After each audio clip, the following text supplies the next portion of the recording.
Okay, my name I'm Luís Mendes-Victor. I'm from Portugal. Been professor of geophysics in the University of Lisbon the last 50 years. I should say that I started to work on geophysics in '55, and I still remember the world at that time was completely different described, but even by the scientists. At the time, I was working for the International Geophysical Year. So it was in 57, 58, and I was in India, in Goa, when I saw the Sputnik passing over me. So it was a big surprise, and the future for our technical devices, in essence, as you like, in a specific description of the world, is completely different since then.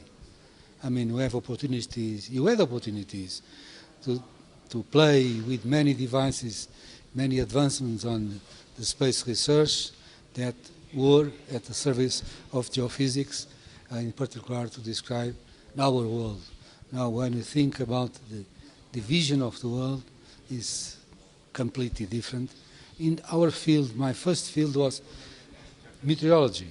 I graduated in meteorology in the University of Lisbon, and afterwards I took a degree engineer in France on geophysics, and I got my PhD in France. So since the last 44 years, I was engaged in this preparing projects national and international. And of course, the advance of those projects caused by the integration of Portugal in '86 in the European community. Since '86, the velocity of the project was increased in Portugal, in particular in every field of geophysics. In seismology, description of magnetic field, research of inner solid Earth, in meteorology, the advance in forecasting events, forecasting extreme events, and describing the global vision of our planet. So my understanding when I tried to face the questions of risks, it was after my intention since the '80s to check the possibility to find out the source of this earthquake that was a must at the time, because it was always magnitude close to 9, and this is the famous Lisbon earthquake, 1755.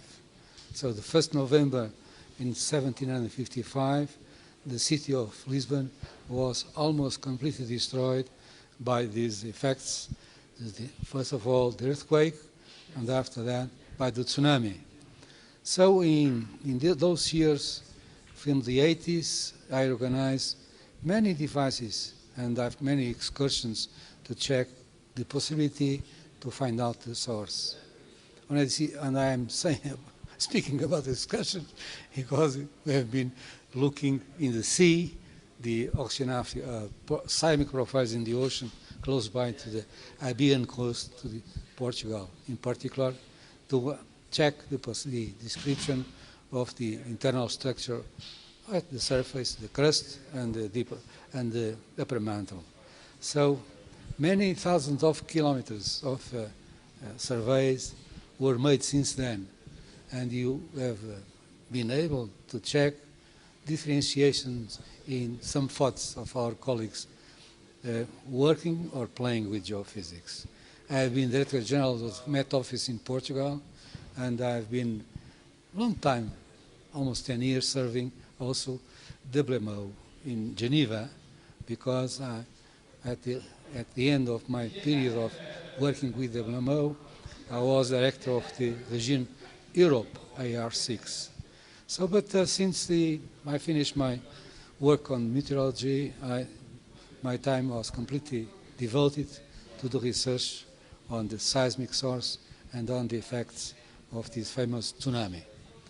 First of all, we have been in Lisbon trying to define a better microzonation of the city itself and looking for the possibilities to clarify the risk of a city like Lisbon if one earthquake occurred in more or less the same location of the one in 1755.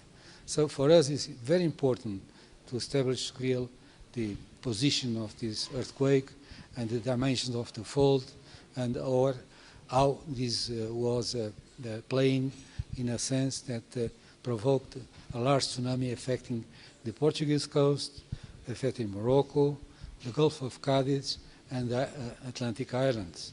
The waving, the tsunami waves, reached the other side of the Atlantic and reached Caribbean coasts, even the North America, in Canada. I received some information about the waving attacking, the coast of Canada. So we have been, since then, my group of students, and now they are all almost PhDs in the field of geophysics. They are devoted in continuation to the studies I promote since the beginning of my career.